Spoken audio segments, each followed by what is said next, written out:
بنگلہ دیش نے آسٹریلیا کو ہرا کر یہ سیریز 2-0 سے برابر کر دیا، یہ سیریز اپنے نام کر دیا، اور ابھی تو تیسرا میچ باقی ہے، لیکن اس میچ کا کوئی فائدہ نہیں ہے، کیونکہ اگر وہ میچ آسٹریلیا جیت جاتے یا بنگلہ دیش جیت جاتی ہے، لیکن اس کا کوئی فائدہ نہیں ہے، کیونکہ بنگلہ دیش نے آلریڈی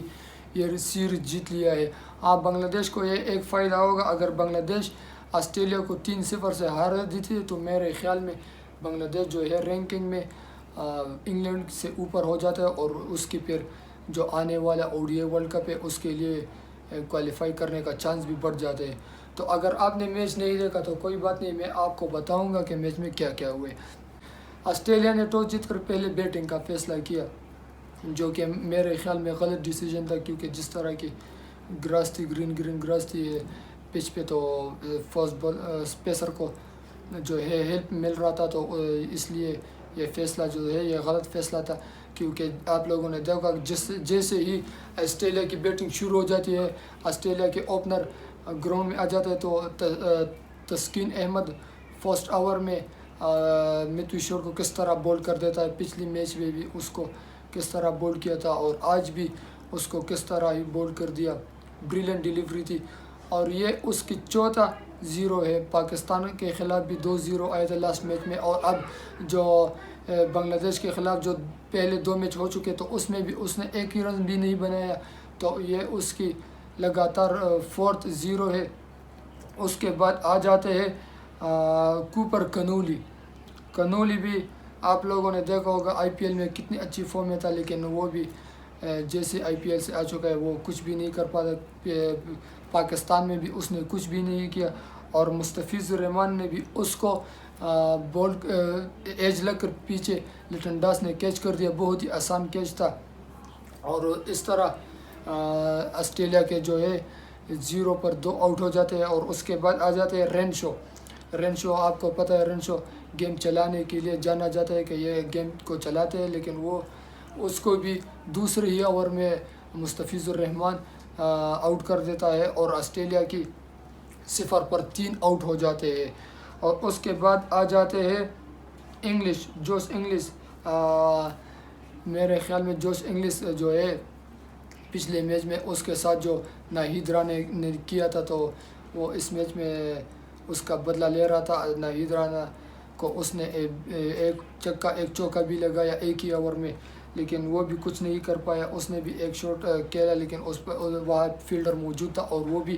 صرف 38 بالوں پر 34 رن بنا کر وہ بھی آؤٹ ہو گئے۔ اس کے بعد آ جاتے ہیں ایلیکس کیری بھی کچھ نہیں کر پاتے، وہ بھی 17 بالوں پر 13 رنز بنا کر آؤٹ ہو جاتے ہیں۔ اس کے بعد آ جاتے ہیں کیمرن گرین آپ لوگوں کو پتہ ہے کہ کس طرح کی فارم میں آج کل، پچھلے میچ میں بھی اس نے 50 بنایا تھا، اور آج بھی اچھے ٹچ میں دکھ رہا تھا، لیکن وہ بھی 50 بالوں پر 25 رنز بنا کر آؤٹ ہو جاتے ہیں۔ تنویر اسلام نے اس کو آؤٹ کر دیا، خود ہی کیچ پکڑا، بہت ہی بریلینٹ کیچ پکڑا، سامنے سنگل کے لیے اس نے کھیلا، اور اس نے خود ہی کیچ پکڑا۔ اور اس کے بعد آ جاتے ہیں مارنس لبوشین، اور آپ لوگوں کو پتہ ہے کہ مارنس لبوشین کی آج کل کس طرح کی فارم ہے، وہ پاکستان میں بھی کچھ نہیں کر پائے، اور اب بنگلہ دیش میں جو پہلا ODI میچ تھا تو اس میں بھی وہ کچھ نہیں کر پائے، لیکن بنگلہ دیش نے مارنس لبوشین کو آج اتنے موقع دیا کہ جب وہ 1 رنز بنا کر کھیل رہا تھا تو مصدق حسین کو 1 رن آؤٹ کا چانس ملا، وہ بھی اس نے مس کر دیا، رن آؤٹ نہیں کیا مارنس لبوشین کو، اور جب 5 رنز بنا کر کھیل رہا تھا تو پھر ایک چانس ملا، لیکن پھر ہی مارنس لبوشین کو آؤٹ نہیں کر پائے، رن آؤٹ نہیں کر پائے، جس کی وجہ سے مارنس لبوشین نے 85 بالوں پر 55 رنز بنا کر نٹ آؤٹ رہ گئے۔ اور اس کے بعد آ جاتے بارٹلیٹ اور مارنس لبوشین کے درمیان بہت ہی اچھی پارٹنرشپ ہو جاتی ہے، جس کی وجہ سے آسٹریلیا ایک اچھی ٹارگیٹ پر پہنچ جاتے ہیں، اور بارٹلیٹ نے بھی 48 گیندوں پر 55 رنز بنا کر بہت ہی اچھی اننگز کھیلی۔ اور اس کے بعد آ جاتے ہیں زمپا کو تو تسکین احمد نے پہلی بال پر بولڈ کر دیا، اور اس کے بعد آ جاتے ہیں لیکن ایلکس جو 5 بال کھیل جاتے تو ڈائریکٹ بارش ہو جاتے، اور بارش میرے خیال میں 2-3 گھنٹے لگاتار بارش تھا، اور آج ناہید رانا نے بہت ہی گندی بولنگ کی،